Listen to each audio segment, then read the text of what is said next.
"Mom, what's that over there?" my daughter asked as we returned home from my parents' house. We were met with piles of trash bags in front of our entrance. As we got closer, I realized these bags contained our belongings, thrown together carelessly like trash. Confused, I exclaimed, "What's this?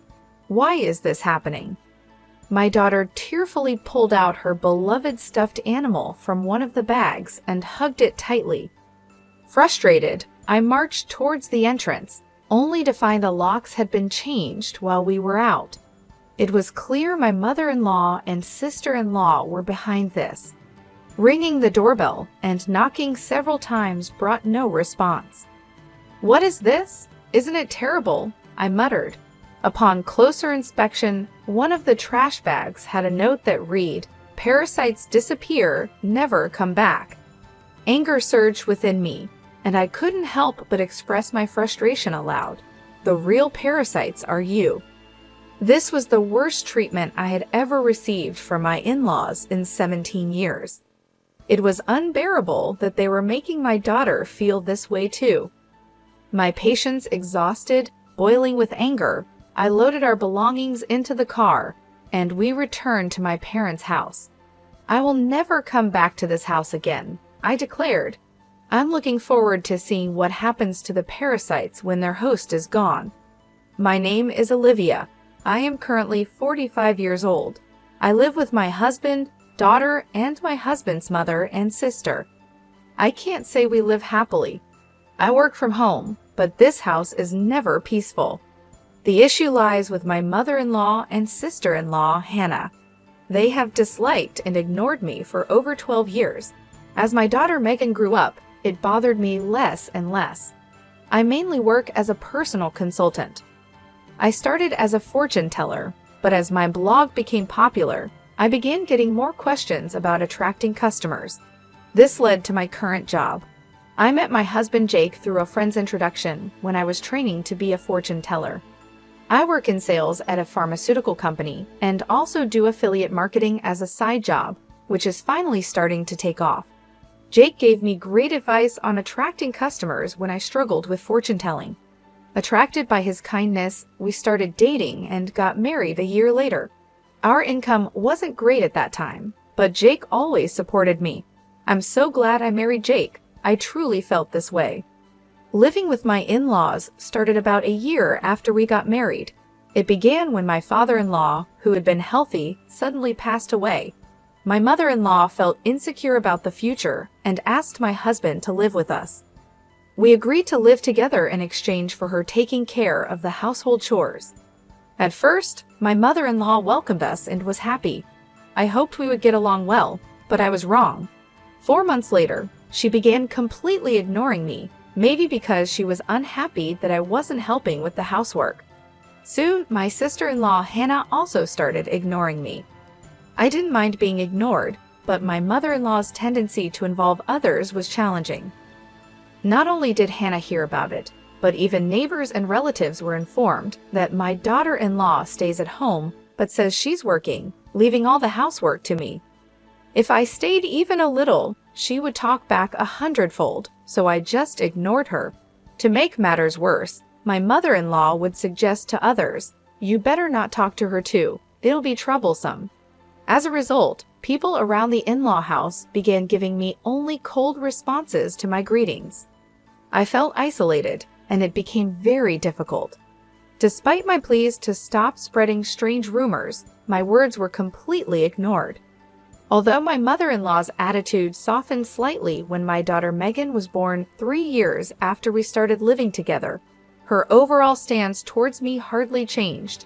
However, she was very fond of Megan, and having her help with household chores and childcare was a huge relief as my work became busier. Around the same time, my husband Jake's side business started to struggle, and he seemed unable to adapt to changes in the affiliate marketing market.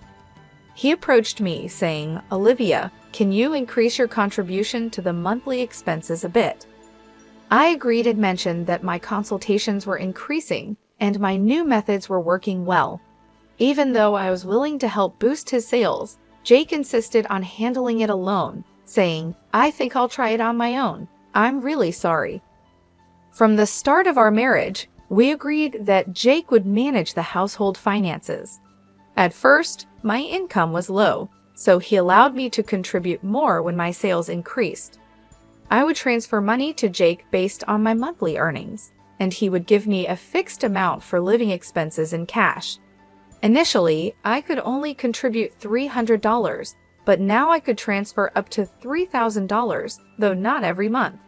I could contribute more if I dipped into savings. I knew Jake was struggling with his side business, but his pride kept him from asking for my help. He started spending more time at caves after work, coming home later and later. When Megan was about 5, Hannah got married and moved out. Since she lived nearby, she often brought her son Frank to our house during the day. When Frank turned 1, Hannah said she wanted to start a part-time job, and my mother-in-law happily offered to take care of him until the evening. Hannah was grateful, saying, "Thank you, I'm so happy." As my mother-in-law started caring for Frank at home, she became very fond of him and began being cold towards Megan. When they fought, my mother-in-law would scold Megan and compare her unfavorably to Frank. Over time, Megan started playing near me and began to dislike my mother-in-law's behavior. I spoke up, saying, "Talk to your mother. Megan and Frank are both her grandchildren. She should treat them the same." Megan is already a big sister in elementary school. However, my mother-in-law's focus shifted, and she approached me, saying, "Things are tough at the company right now. We might not get bonuses, so could you contribute a bit more?" Despite the challenges, my blog's client attraction was successful, and I started receiving more consultations as a consultant, earning far more than I did as a fortune teller. When Jake asked for additional financial support, I responded, "I'm already contributing $4,000 a month. Isn't that enough?" "Yeah, I'm embarrassed to say, but my salary has decreased, and the side business isn't going well." "Don't be secretive," I said. "We are a couple. We should support each other in tough times." "I'm really ashamed. Thank you." Later, the amount I contributed gradually increased, and eventually, I was transferring $5,000 a month to Jake. Still, not wanting to hurt his pride, I let Jake continue to manage the finances. When Megan was in 7th grade, Hannah came back home with Frank. It seems Hannah got divorced due to her infidelity, but I don't know the details.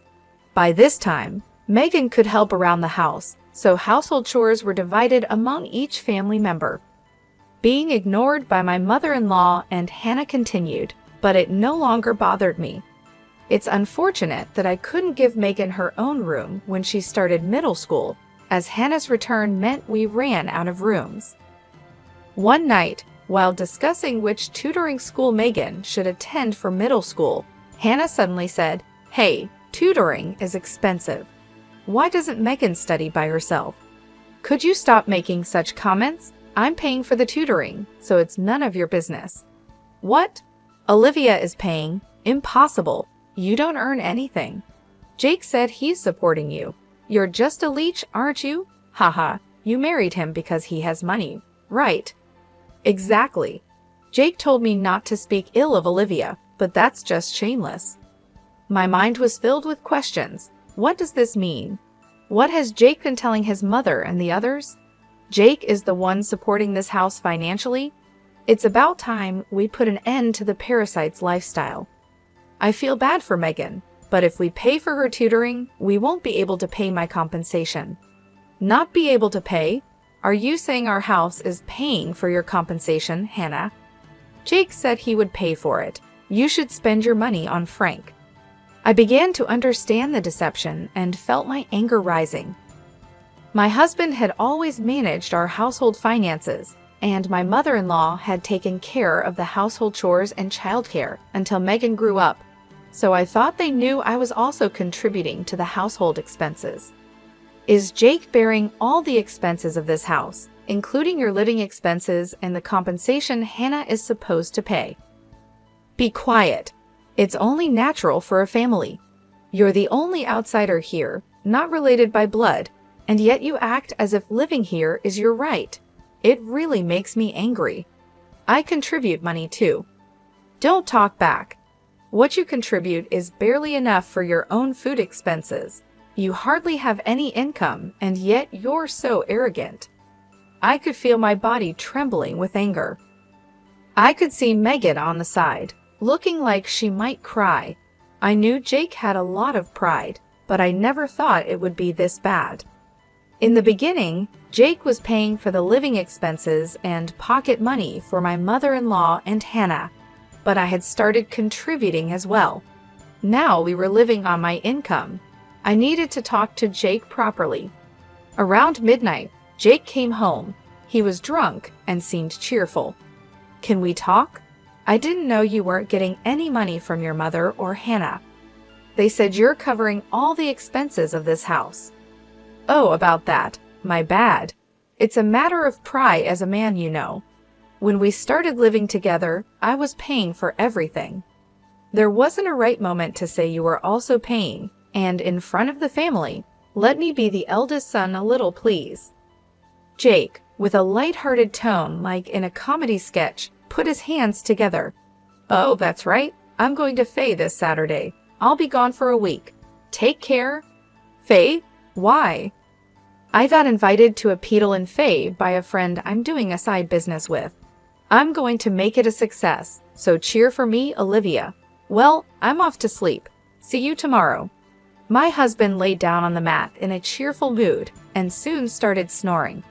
My anger wouldn't subside, but recently, with Jake coming home late, we hadn't talked much, and I had no idea about this. I thought he was joking while drunk, but on the weekend, Jake really left with a large suitcase. During Jake's absence, I had the freedom to use the car, so I decided to take Megan back to my parents' house. The next day, a shocking event awaited us. Mom, what is that? When Megan and I returned from my parents' house, there were piles of trash bags in front of the entrance. Upon closer inspection, these bags contained mine and Megan's belongings, carelessly packed like real trash. What is this? Why is this happening? I don't understand. Megan, crying, pulled out her beloved stuffed animal from the bag and hugged it. Furious, I headed towards the entrance. Has the lock changed? It seems that the locks had been changed while we were out. This must be the work of my mother-in-law and sister-in-law Hannah. I rang the doorbell and knocked several times, but no one came out. What is this? Isn't it terrible? Upon closer inspection, one of the trash bags had a note saying, "Parasites disappear, never come back." I felt a surge of anger from the bottom of my heart. The real parasites are you. I couldn't help but let out a swear word. This was the worst treatment I had ever received from my in-laws in 17 years. They weren't just hurting me, but also making my daughter feel this way. I finally lost my patience.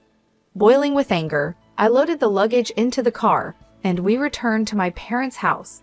I will never come back to this house again. I'm looking forward to seeing what happens to the parasites when their host is gone. When we returned to my parents' house, they were shocked.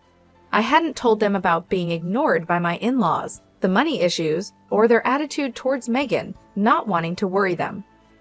My parents said, "There's no need to go back to that house. You should claim compensation from them." They cried with anger and told me to stay with them.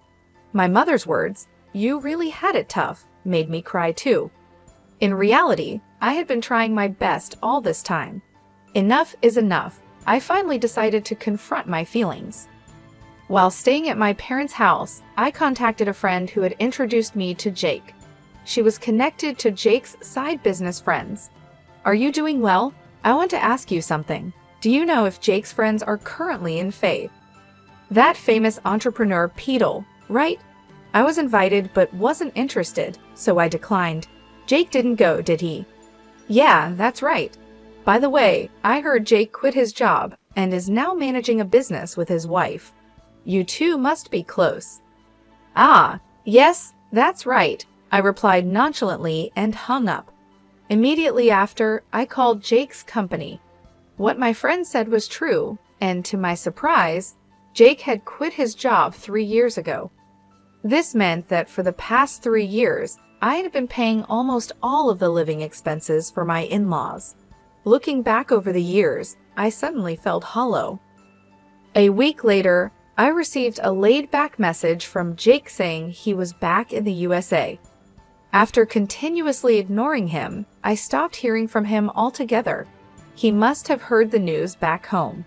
Expecting persistent contact from Jake, I hired a detective to investigate him. The investigation revealed that Jake, dressed in a suit in the morning, spent his afternoons gambling and evenings at a woman's house. So I asked for an investigation into his infidelity as well. 2 weeks later, Jake called me. It must have been close to his former company's payday, and he was panicking. "Olivia, sorry. I couldn't contact you. I'm sorry for what my family did. I heard they kicked you out, and I was thinking, why did it come to this?" "Really? Did you tell the truth to your mother and Hannah?" Jake quickly changed the subject and said something unbelievable. "Let's leave that house and live in a new home, just the three of us. I'll cut ties with those who disregard you, Olivia. I'm ready to abandon my mother and Hannah, so please come back." "Are you really cutting ties with your mother and Hannah?" I was disappointed in Jake and his self-centered actions. So I told him I'm coming back for now, so leave the door unlocked. Jake seemed delayed in responding to my message. A few days later, I returned to my in-laws' house with Megan. Jake, his mother, and Hannah were there, but Frank was nowhere to be seen. I was relieved that Frank didn't have to witness the adults' ugly arguments. When Jake made some remarks, I ignored the displeased pair and took out a divorce form from my bag. I confronted the surprised Jake. "I heard you quit your job without telling me. Since we're supposedly managing a business together, does that mean the $5,000 I've been transferring every month was actually your salary?" Jake tried to excuse himself. "No, that's not it. I told you the business was in trouble, right? So I decided to quit before getting fired." "Really? I heard you quit 3 years ago, right? I called your company and it's still not bankrupt." Jake fell silent. I pressed further. "By the way, what role do you play in our joint business? Management? Are you the accountant?" Jake became increasingly uneasy and started sweating. "Jake is supporting the whole family, isn't he, Mother? He quit his job. His side business isn't going well, and yet it's a mystery where the money is coming from. I'm leaving, but please continue to get financial support from Jake." My mother-in-law and Hannah's faces turned pale. "But the other day on the phone, you were crying and begging to save only yourself, saying you'd cut ties with your mother and sister." "Haha, but that won't happen. I'm also discarding Jake here." "What do you mean? I don't understand." "Jake hasn't been going to work. That's a lie. He leaves in a suit, and Olivia was supporting the household." "It's true. Olivia has been paying for everything for years. I'm unemployed now and not doing any side business. We're going to have a hard life because you kicked Olivia out. We could have had an easy life without working if you hadn't done anything unnecessary." "What do you mean by that? You were planning to abandon us, weren't you?" Jake's response made my mother-in-law and Hannah furious, and they started arguing. While they caused a commotion, Megan and I began to take action. I came to pick up some forgotten items. I took a cleaning robot bought within the last 5 months, an expensive microwave favored by my mother-in-law, and the beauty device Hannah had gotten from Jake. "Wait, that's mine." "This is mine since I bought it with my money, or you can pay me back for it." Hannah fell silent at my words. Then I searched for and gathered my belongings from their rooms. The items they had put out did not include my expensive brand bags and accessories. "Why are you taking that too?" "This is mine." I ignored their complaints and sweet talk. Finally, I dropped a bombshell on Jake. "Oh, I forgot. I plan to claim compensation from your mistress, Lauren. Tell her it's no use running away." "What? How do you know about her? I know you went to Faye with Lauren recently. Good for you, right? Of course, I have all the evidence of the affair, so no escaping that. No way. You've been deceiving me and having fun for the past 3 years. I'll be claiming compensation for the affair, child support for Megan, and oh, you were secretly paying Hannah's compensation too. I'll be claiming that back as well. As I prepared to leave, my mother-in-law and Hannah desperately tried to stop me. I was wrong, Olivia. I'm sorry. We just believed what Jake said. We can't live without you. We'll do anything. Please help us. I can't pay you back for the compensation. I'm sorry too. I apologize for everything. You'll forgive us, right? I couldn't help but laugh at their foolish faces. They finally realized who had been supporting their lifestyle, realizing too late that their non-blood related support was gone. Let's just ignore these people, Mom. Let's go home. Yes, that's right. Jake, you'll be hearing from the lawyer soon. Please take care of it. Leaving a dejected Jake behind, we returned home with the items we had collected. Later, my divorce with Jake was finalized, and I demanded compensation through a lawyer. I received many apologies and pleas for reconciliation from my mother-in-law and Hannah, but I ignored them all. Surprisingly, there was still some inheritance left from Jake's father. The fact that they had been living off my money without using their own made me angry again. However, the inheritance wasn't enough for the compensation, and ultimately, they had to sell the house to make a lump sum payment. Naturally, this included the compensation I had been paying for Hannah. After selling the house, I don't know what became of Jake's family. I hope Jake can take care of his family, but ultimately, he will choose his own path. I'd also claimed compensation from Jake's mistress, which led to an unexpected revelation. Through the lawyer, I informed her that Jake was unemployed and I had been supporting the family.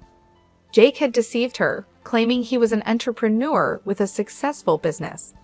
They broke up after an argument. Megan and I moved to an apartment, and I was able to give her the room she had longed for. I don't think my 17 years were wasted, but sometimes I wonder if I should have made a decision when I started being ignored. Now I feel happy that my home is a peaceful place.